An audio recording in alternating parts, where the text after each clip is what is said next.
9వ అధ్యాయము. అప్పుడు యోబు ఈలాగున ప్రత్యుత్తరమిచ్చెను. వాస్తవమే, ఆ సంగతి అంతే అని నేనెరుగుదును. నరుడు దేవుని దృష్టికి ఎట్లు నిర్దోషియగును? వాడు ఆయనతో వ్యాజ్యమాడగోరిన ఎడల 1000 ప్రశ్నలలో ఒక్కదానికైనను వాడు ఆయనకు ఉత్తరమియ్యలేడు. ఆయన మహావివేకి, అధిక బలసంపన్నుడు. ఆయనతో పోరాడ తెగించి హాని నొందని వాడెవడు? వాటికి తెలియకుండా పర్వతములను తీసివేయువాడు ఆయనే. ఉగ్రత కలిగి వాటిని బోర్లదోయువాడు ఆయనే. భూమిని దాని స్థలములో నుండి కదిలించువాడు ఆయనే. దాని స్తంభములు అదరచేయువాడు ఆయనే. ఉదయింపవద్దని ఆయన సూర్యునికి ఆజ్ఞాపింపగా అతడు ఉదయింపడు. ఆయన నక్షత్రములను మరుగుపరచును. ఆయన ఒక్కడే ఆకాశ మండలమును విశాలపరచువాడు. సముద్ర తరంగముల మీద ఆయన నడుచుచున్నాడు. ఆయన స్వాతి, మృగశీర్షము, కృత్తిక అను వాటిని దక్షిణ నక్షత్ర రాశులను చేసినవాడు. ఎవడునూ తెలుసుకునలేని మహత్తైన కార్యములను, లెక్కలేనన్ని అద్భుత క్రియలను ఆయన చేయుచున్నాడు. ఇదిగో, ఆయన నా సమీపంగా గడిచిపోవుచున్నాడు, కాని నేనాయనను కనుగొనలేదు. నా చేరువను పోవుచున్నాడు గాని ఆయన నాకు కనబడడు. ఆయన పట్టుకొని పోగా ఆయనను అడ్డగింపగలవాడెవడు? నీవేమి చేయుచున్నావని ఆయనను అడుగుతగిన వాడెవడు? దేవుని కోపము చల్లారదు. రాహాబు సహాయులు ఆయనకు లోబడుదురు. కావున ఆయనకు ప్రత్యుత్తరమిచ్చుటకు నేనెంతటి వాడను? ఆయనతో వాదించుచు సరియైన మాటలు పలుకుటకు నేనే పాటివాడను? నేను నిర్దోషిన ఇండినను ఆయనకు ప్రత్యుత్తరము చెప్పజాలను. న్యాయకర్తయని నేనాయనను బతిమాలుకునదగును. నేను మొర్రపెట్టినప్పుడు ఆయన నాకుత్తరమిచ్చినను ఆయన నా మాట ఆలకించునని నేను నమ్మజాలను. ఆయన ఆలకింపక పెనుగాలి చేత నన్ను నలుగగొట్టుచున్నాడు. నిర్నిమిత్తముగా నా గాయములను విస్తరింపచేయుచున్నాడు. ఆయన నన్ను ఊపిరి తీయనీయడు. చేదైన వాటిని నాకు తినిపించును. బలవంతుల శక్తిని గూర్చి వాదము కలుగగా నేనేయున్నాను అని ఆయన అనును. న్యాయవిధిని గూర్చి వాదము కలుగగా ప్రతివాదిగా నుండ తెగించిన వాడెవడు అని ఆయన అనును. నా వ్యాజ్యము న్యాయమైనను నా మాటలు నా మీద నేరము మోపును. నేను యథార్థవంతుడనైనను దోషి అని ఆయన నన్ను నిరూపించును. నేను యథార్థవంతుడనైనను నా యందు నాకిష్టము లేదు. నేను నా ప్రాణము తృణీకరించుచున్నాను. ఏమి చేసినను ఒక్కటే. కావున యథార్థవంతులనేమి దుష్టులనేమి భేదము లేకుండా ఆయన అందరినీ నశింపజేయుచున్నాడని నేను వాదించుచున్నాను. సమూల ధ్వంసము ఆకస్మికముగా కలిగి నాశనము చేయగా నిర్దోషుల ఆపదను చూచి ఆయన హాస్యము చేయును. భూమి దుష్టుల చేతికి అప్పగింపబడి ఉన్నది. వారి న్యాయాధిపతులు మంచి చెడ్డలు గుర్తింపలేకుండా ఆయన చేయును. ఆయనగాక ఇవి అన్నీ జరిగించువాడు మరి ఎవడు? పరుగు మీద పోవువాని కంటే నా దినములు త్వరగా గతించుచున్నవి. క్షేమము లేకయే అవి గతించిపోవుచున్నవి. రెల్లు పడవలు దాటిపోవునట్లు అవి జరిగిపోవును. ఎరమీదికి విసురున దిగు పక్షిరాజు వలె అవి త్వరపడిపోవును. నా శ్రమను మరిచిపోయిదననియు దుఃఖముఖుడనై ఇండుట మాని సంతోషముగా నుండెదననియు నేను అనుకుంటినా? నా సమస్త బాధలకు భయపడి వణుకుచున్నాను. నీవు నన్ను నిర్దోషినిగా ఎంచవని సంగతి నేను నిశ్చయముగా ఎరిగియున్నాను. నన్ను దోషిగా ఎంచవలసి వచ్చెను గదా. కాబట్టి నాకు ఈ వ్యర్థ ప్రయాసమేలా? నేను హిమముతో నన్ను కడుగుకొనినను, సబ్బుతో నా చేతులు కడుగుకొనినను నీవు నన్ను గోతిలో ముంచెదవు. అప్పుడు నేను నా స్వంత వస్త్రములకై అసహ్యుడనగుదును. ఆయన నావలే నరుడు కాడు. నేను ఆయనతో వ్యాజ్యమాడజాలను. మేము కలిసి న్యాయ విమర్శకు పోలేము. మా ఇద్దరి మీద చెయ్యి ఉంచదగిన మధ్యవర్తి మాకు లేడు. ఆయన తన దండమును నా మీద నుండి తీసివేయవలెను. నేను భ్రమసిపోకుండా ఆయన తన భయంకర మహత్యమును నాకు కనపరచుకుండవలెను. అప్పుడు ఆయనకు భయపడక నేను మాటలాడెదను. ఏలయనగా నేను అట్టివాడను కాననుకొనుచున్నాను. 10వ అధ్యాయము. నా బ్రతుకునందు నాకు విసుగు పుట్టినది. నేను అడ్డు లేకుండా అంగలార్చెదను. నా మనోవ్యాకులము కొలది నేను పలికెదను.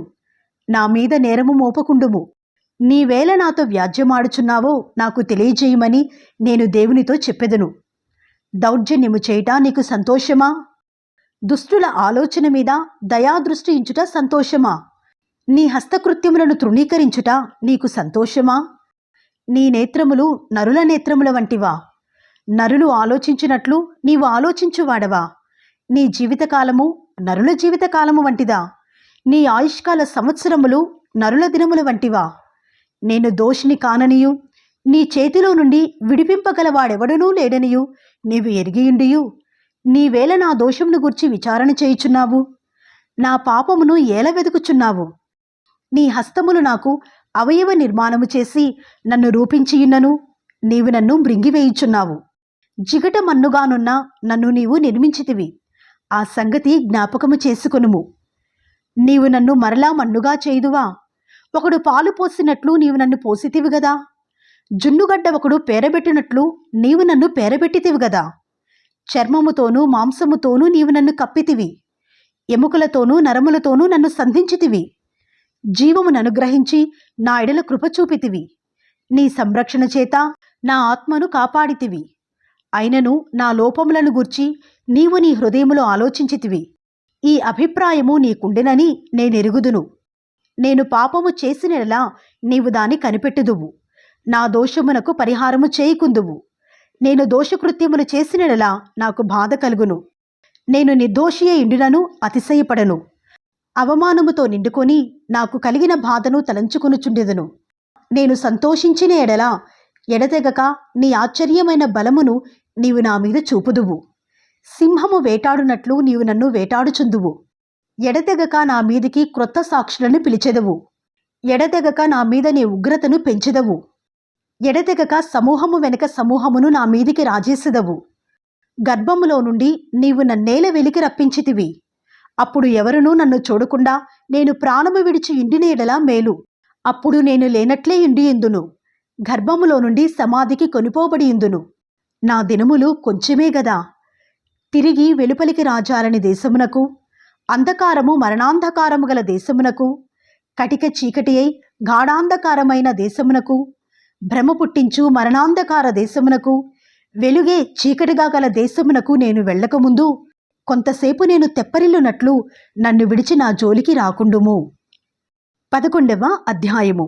అప్పుడు నైమాతీయుడైన జోఫరు ఈలాగున ప్రత్యుత్తరమిచ్చెను. ప్రవాహముగా బయలువెళ్ళు మాటలకు ప్రత్యుత్తరము చెప్పవలను గదా. వదరబోతు వ్యాజ్యము న్యాయమని ఎంచదగునా? నీ ప్రగల్భలములను విని మనుషులు మౌనముగా నుండవలెనా? ఎవడునూ నిన్ను అపహసింపకుండానే నీవు హాస్యము చేయుదువా? నా ఉపదేశము నిర్దోషమనియు దేవా నీ దృష్టికి నేను పవిత్రుడననియు నీవనుచున్నావే. దేవుడు నీతో మాటలాడిన మేలు, ఆయనే నీతో వాదించిన మేలు, ఆయనే జ్ఞాన రహస్యములు నీకు తెలియజేసిన మేలు. అప్పుడు జ్ఞానము నీ యోచనకు మించినదని నీవు తెలుసుకుందువు. నీ దోషములో అధిక భాగము దేవుడు మరిచిపోయి ఉన్నాడని తెలుసుకొనుము. దేవుని గూఢాంశములను నీవు తెలుసుకొనగలవా? సర్వశక్తులకు దేవుని గూర్చి నీకు పరిపూర్ణ జ్ఞానము కలుగునా? అది ఆకాశ వీధి అంత ఉన్నతమైనది. నీవేమి చేయుదువు? పాతాళము కంటే లోతుగానున్నది. నీవేమి ఎరుగుదువు? దాని పరిమాణము భూమి కంటే అధికమైనది. దాని వెడల్పు సముద్రము కంటే అధికమైనది. ఆయన సంచారము చేయుచు ఒకని చెరలో వేసి వ్యాజ్యమాడ పిలిచినప్పుడు ఆయనను అడ్డగింపగలవాడెవడు? పనికి మాలిన వారెవరో ఆయనే ఎరుగును గదా. పరిశీలన చేయకయే పాపము ఎక్కడ జరుగుచున్నదో ఆయనే తెలుసుకును గదా. అయితే అడవి గాడిద పిల్ల నరుడై పుట్టిన నాటికి గాని బుద్ధిహీనుడు వివేకి కాడు. నీవు నీ మనస్సును తిన్నగా నిలిపిన ఎడలా, నీ చేతులు ఆయన వైపు చాపిన ఎడలా, పాపము నీ చేతిలో నుండుట చూచి నీవు దాన్ని విడిచిన ఎడలా, నీ గుడారములలో నుండి దుర్మార్గతను నీవు కొట్టివేసిన ఎడలా, నిశ్చయముగా నిర్దోషివై నీవు సంతోషించెదవు. నిర్భయుడవై నీవు స్థిరపడియుందువు. నిశ్చయముగా నీ దుర్దశను నీవు మరచెదవు. దాటిపోయిన పారు నీటిని జ్ఞాపకము చేసుకున్నట్లు నీవు దానిని జ్ఞాపకము చేసుకునేదవు. అప్పుడు నీ బ్రతుకు మధ్యాహ్నకాల తేజస్సు కంటే అధికముగా ప్రకాశించును. చీకటి కమ్మినను అది అరుణోదయము వలె కాంతిగా నుండును. నమ్మకమునకు ఆస్పదము కలుగును గనుక నీవు ధైర్యముగా ఉందువు. నీ ఇంటిని నీవు పరిశోధించి సురక్షితముగా పండుకుందువు. ఎవరి భయము లేకుండా నీవు పండుకుందువు. అనేకులు నీతో విన్నపములు చేసెదరు. దుష్టుల కనుచూపు క్షీణించిపోవును. వారికి ఆశ్రయమేమీ ఉండదు. ప్రాణము ఎప్పుడు విడిచేదమా అని వారు ఎదురుచూచుచుందురు. 12వ అధ్యాయము. అప్పుడు యోబు ఈలాగు ప్రత్యుత్తరమిచ్చెను. నిజముగా లోకములో మీరే జనులు, మీతోనే జ్ఞానము గతించిపోవును. అయినను మీకున్నట్టు నాకును వివేచన శక్తి కలిగియున్నది. నేను మీకంటే తక్కువ జ్ఞానము కలవాడను కాను. మీరు చెప్పిన వాటిని ఎరుగని వాడెవడు? దేవునికి మొర్రపెట్టి ప్రత్యుత్తరములు పొందినవాడనైన నేను నా స్నేహితునికి అపహాస్యాస్పదముగా నుండవలసి వచ్చెను. నీతియు యథార్థతయు గలవాడు అపహాస్యాస్పదముగా నుండవలసి వచ్చెను. దుర్దశ నొందిన వారిని తిరస్కరించుట క్షేమము గలవారు యుక్తమనుకుందురు. కాలు జారు వారి కొరకు తిరస్కారము కనిపెట్టుచున్నది. దోపిడిగాండ్ర కాపురములు వర్ధిల్లును. దేవునికి కోపము పుట్టించువారు నిర్భయముగా నుందురు. వారు తమ బాహుబలమే తమకు దేవుడనుకుందురు.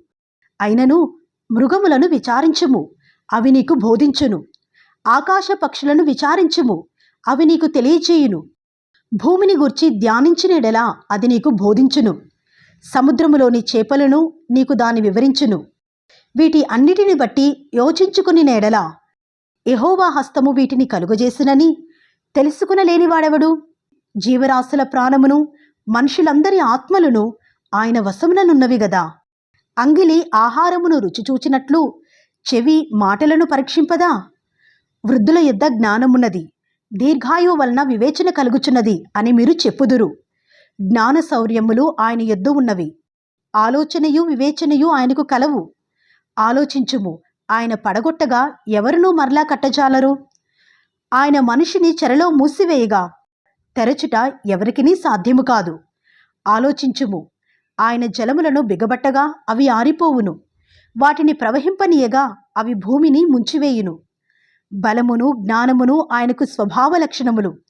మోసపడివారును మోసపుచ్చువారును ఆయన వశముననున్నారు. ఆలోచనకర్తలను వస్త్రహీనులనుగా చేసి ఆయన వారిని తోడుకొని పోవును.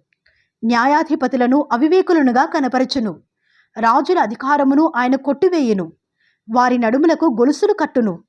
యాజకులను వస్త్రహీనులనుగా చేసి వారిని తోడుకొని పోవును. స్థిరముగా నాటుకునిన వారిని ఆయన పడగొట్టును. వాక్చాతుర్యము గల వారి పలుకును ఆయన నిరర్ధకము చేయును. పెద్దలను బుద్ధిలేని వారినిగా చేయును. అధిపతులను ఆయన తిరస్కారము చేయును. బలాఢ్యుల నడికట్లను విప్పును. చీకటిలోని రహస్యములను ఆయన బయలుపరచుచు మరణాంధకారమును వెలుగులోనికి రప్పించును. జనములను విస్తరింపచేయును, నిర్మూలము చేయును. సరిహద్దులను విశాలపరచును, జనములను కొనిపోవును.